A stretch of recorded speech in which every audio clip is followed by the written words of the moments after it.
अगर अभी तक आपने सोलापुर नामा को सब्सक्राइब नहीं किया है तो प्लीज़ अभी सब्सक्राइब करें। महाराष्ट्र में जिस तरह से मराठा आरक्षण को लेकर आंदोलन हो रहे हैं, उसी प्रकार ओबीसी आरक्षण, धनगर समाज आरक्षण और बहुत से आरक्षण को लेकर शासन से मांग की जा रही है। इसी तरह से सोलापुर शहर में एमआईएम पार्टी की ओर से एमआईएम के शहर व जिला अध्यक्ष हाजी फारूक भाई शाब्दी ने एक मिशन मुस्लिम आरक्षण का नारा लेकर मुस्लिम समाज को तेलंगाना की तरह 5% आरक्षण शिक्षण और नौकरी में मिले, इसकी मांग लेकर आंदोलन किया और सोलापुर शहर में उर्दू घर के उद्घाटन को लेकर मुद्दा उपस्थित किया।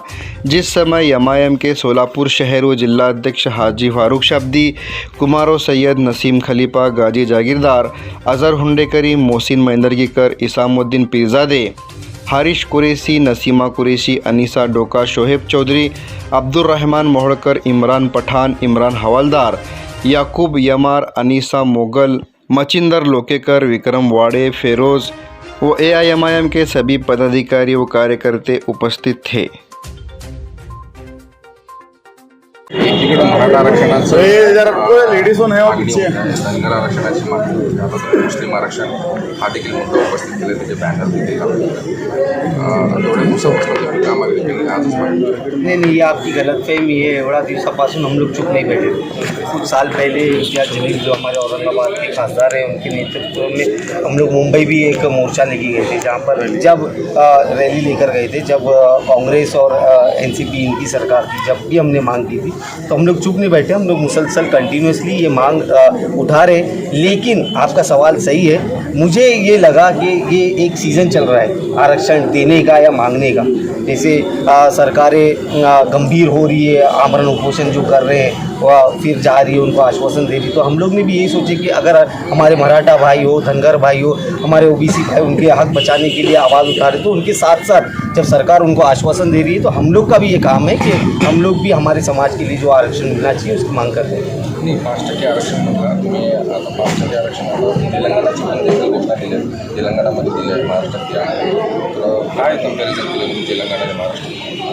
कोई कंपैरिजन कुछ नहीं है। जैसा कि अभी हमारे मराठा भाइयों को आरक्षण देने के लिए तेलंगाना पैटर्न यूज़ कर रहे हैं, वहाँ से दाखिले मंगाए जा रहे हैं, तो हम लोग भी, हमारी भी यही मांगी कि अगर वहाँ पर दिए तो वहाँ से ही वहाँ जो भी दाखिले हैं उस आधार पर वैसे ही वही तरीके से, वो भी इंडिया का ही पार्ट है, तो उसी तरीके से यहाँ पर भी आरक्षण देना चाहिए। जैसे सरकार उनको बोल रही है कि हम लोग वो सब मंगा रहे हैं, तो हम लोग की भी ये मांगे कि हमारी भी बात की दखल लीजिए और हमारे साथ भी इंसाफ कीजिए, ताकि हमारे जो आने वाली पीढ़ी है इस आरक्षण से फ़ायदा उठा सके। और जो जैसा कि तमाम कमेटी जितनी बनी थी, उन लोगों ने रिपोर्ट में भी दिया है कि मुसलमानों को वाकई में इसकी ज़रूरत है, तो वो ज़रूरत पूरी करने के लिए, हमारे बच्चों का भविष्य उज्ज्वल करने के लिए हम लोग ये चाहते हैं कि हम लोग को आरक्षण मिलना चाहिए।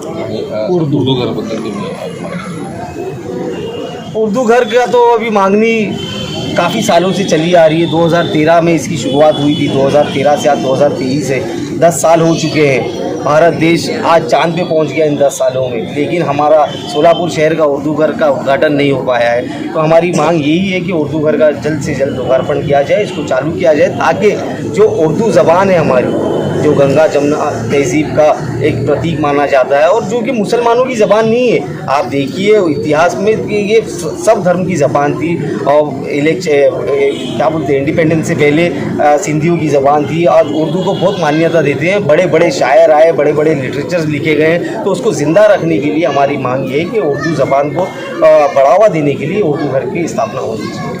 अजून एक प्रश्न, तुम्ही सातारा येथील गोसेचा वृत्त जाऊन भेट देऊन आलात, तर तुमचे फोटो देखील सोशल मीडियावर आले होते, तर तुम्ही तिथे नेमकं पाहणी केली आणि तुम्हाला काय फील झालं, काय गरज होती तिथं आणि काय कमी होती का तिथं प्रशासनाची?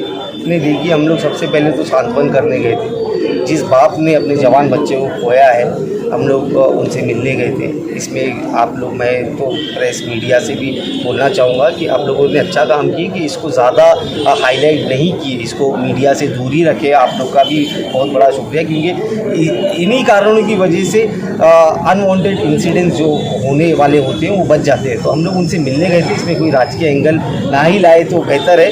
हम लोग ये चाहते हैं कि जो भी कसूरवार है उसको सज़ा मिले और जिनके साथ ये हादसा हुआ है उनको हम हमदर्दी करें। सोलापूर तशी घटना होऊ नये, तसं वातावरण निर्माण होऊ नये म्हणून काय सोलापुर की पुलिस मैं समझता हूँ बहुत सच है। सोलापुर के हमारे पुलिस कमिश्नर साहब और जो भी उनका डिपार्टमेंट है वो वेल इक्विप्ड है। और हमारे सोलापुर के लोगों में सोलापुर इज़ एन एग्जाम्पल पूरे इंडिया में, जो ये जातीय सलोखा जिसको बोलते हैं, हिंदू मुस्लिम जो मिल के रहते हैं, वो काबिल तारीफ़ है। इसी का एक एग्जाम्पल मैं आपको बताना चाहूँगा कि 28 तारीख को हमारे पैगंबर की वो ईद मिलादुन नबी है, जिसको हम मुसलमानों ने, हमारे मुसलमानों के जो भी उलेमा कराम ने ये फैसला किया कि 28 तारीख को गणेश विसर्जन भी है, तो उस दिन कुछ ना हो, कुछ अनवांटेड रहते हैं कुछ तत्व ऐसे जो मस्ती कर सकते हैं, तो उसको बचाने के लिए 28 तारीख को गणेश विसर्जन होगा और हम लोगों ने एक दिन आगे बढ़ाकर 29 तारीख को इसको मनाने का फैसला किया।